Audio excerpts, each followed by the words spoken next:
Hai, halo kawan-kawan pecinta catur dan selamat datang kembali di Naruchas Channel. Di video kali ini, saya akan membahas percatur yang sangat menarik yang dimainkan antara Lev Milman melawan Joseph Fang. Permainan ini terjadi pada 26 Maret 2005. Dan baiklah kawan-kawan, kita langsung ke permainan. Di sini Lev Milman sebagai putih dan Joseph Fang memegang hitam. Permainan dimulai dengan E4 dan C6 pertahanan karokan guys. Lanjut pion D4 dan D5. Pion dilindungi dengan pengembangan kuda C3. Ya, tapi tetap aja Fang langsung memakan pion. Dan setelah dimakan balik, gajah kembali menyerang kuda ke F5. Kuda menghindar sekaligus menyerang balik gajah. Lalu setelah dia mundur ke G6, Milman terus agresif dengan pion ke H4. Jelas, dengan ide ke H5 untuk menjebak gajah. Ya, untuk itu Fang menjawab dengan pion H6. Baiklah, ini udah agak netral ya. Pengembangan dilanjutkan dengan kuda ke F3. Fang juga dengan kuda ke D7. Namun Milman masih kembali memajukan pion untuk menyerang gajah. Udah jelas gajah mundur ke H7. Lalu dilanjut dengan serangan gajah ke G3. Ya, gerakan ini sekaligus mempersiapkan untuk rokade pendek. Tapi kini Fang langsung menukar gajahnya.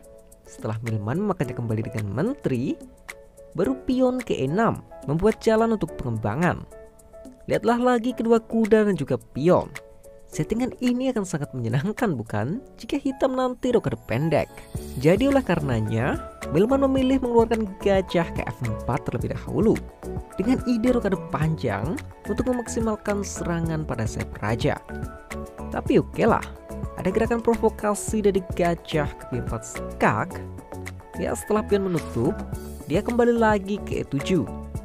Dan udah jelas, tempo ini digunakan putih untuk rokade panjang. Baiklah, giliran hitam yang mengembangkan kuda G-nya ke F6. Lalu masih ada langkah pengamanan raja ke B1. Dan di pihak hitam dia juga punya rokade pendek. Sekarang sudah masuk pada middle game kawan-kawan. Milman langsung saja mengajak pertukaran kuda ke E5. Namun Joseph Fang mengabaikannya dan memilih membalas dengan pion C5. Ini juga diabaikan Milman. Dia memilih memainkan menteri ke F3 untuk sekaligus menyerang pion B7. Tentu hitam gak tinggal diam. Dia melindunginya dengan menteri ke B6. Sekarang baru ada pertukaran kuda. Dan setelah dimakan kembali, lanjut pion ke D5. Kalian tahu, pion ini digunakan sebagai pancingan agar kuda bisa naik ke F5. Tapi tetap saja Fang memakan pion.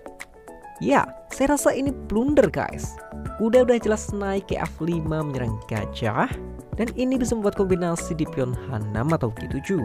Yang biasanya kombinasi ini melibatkan benteng ke G3 ya. Tapi setelah gajah ke F6, baru benteng memakan pion sekaligus menyerang kuda. Lihatlah, hitam kali ini harus berhati-hati untuk melindungi kuda. Gerakan yang terlihat bagus seperti benteng AG8 melindungi kuda, itu ternyata blunder. Biar lebih jelas saya akan coba tunjukkan ancaman ini di analisis ya. Katakan kuda mundur ke B8, maka benteng ke D6 menyerang menteri. Ya, kuda bisa menutup serangan benteng. Tapi ini akan menjadi gajah gratis. Dan kita akan diperlihatkan susunan yang gak asing di awal game. Ya, tapi kenapa benteng ini aman? Ya, karena jika benteng dimakan, ketika skak, mau kemanapun raja, menteri ke G7, skak mat. Ya, kombinasi ini gak main-main dan sangat berbahaya. Baiklah, kita kembali ke permainan. Oleh karena itu menteri harus pergi sekaligus melindungi kuda. Ya, saya rasa benteng D6 masih bisa berfungsi. Tapi Milman punya caranya sendiri. Gajah memakan pion H6 kawan-kawan. Mengerupakan gajah. Tapi ini masih sama ya. Jika pion makan gajah, baru benteng ke D6. Kalian tahu gajah dan kuda juga akan hilang. Oleh karena itu kuda E5 terlebih dahulu menyelamatkan kuda sekaligus menyerang menteri. Menteri ke E4, kuda ke C6. Menteri balik lagi, dan ternyata kuda juga balik lagi. Tapi sekali lagi menteri masih ke E4. Dan setelah kuda ke C6 lagi yang membuat game ini akan berakhir draw. Di sini ternyata Milman menolaknya. dia memainkan menteri ke G4. Dengan gerakan ini, dia berarti mengorbankan benteng kan kawan. Ya, tanpa lama lagi menteri langsung makan benteng, baru gajah makan pion. Dan ingat ya, jika gajah makan gajah, menteri makan balik jelas skakmat. Di sini Fang berinisiatif dengan menteri ke G3 skak terlebih dahulu. Setelah raja ke A1, kuda ke E5. Ya, dia menyerang menteri. Dan dengan ini udah jelas ancaman discover skak dari putih udah nggak lagi berfungsi kan? Tapi apa kalian tahu gerakan Milman selanjutnya? Kuda ke E7 skak guys. Mengorbankan kuda. Coba kita lihat sama-sama dulu ya. Di sini ada dua jawaban. Raja ke A7 seperti pilihan Fang atau gajah makan kuda. Jika ini terjadi, berarti ancaman discover skak kembali berlaku. Karena gajah juga bisa memakan kuda skak. Raja A7 ada menteri G7. Jadi hanya gerakan pasrah menteri menutup. Pion jelas makan menteri dan masih dengan ancaman skakmat. Ya, ancaman ini udah nggak bisa lagi diantisipasi.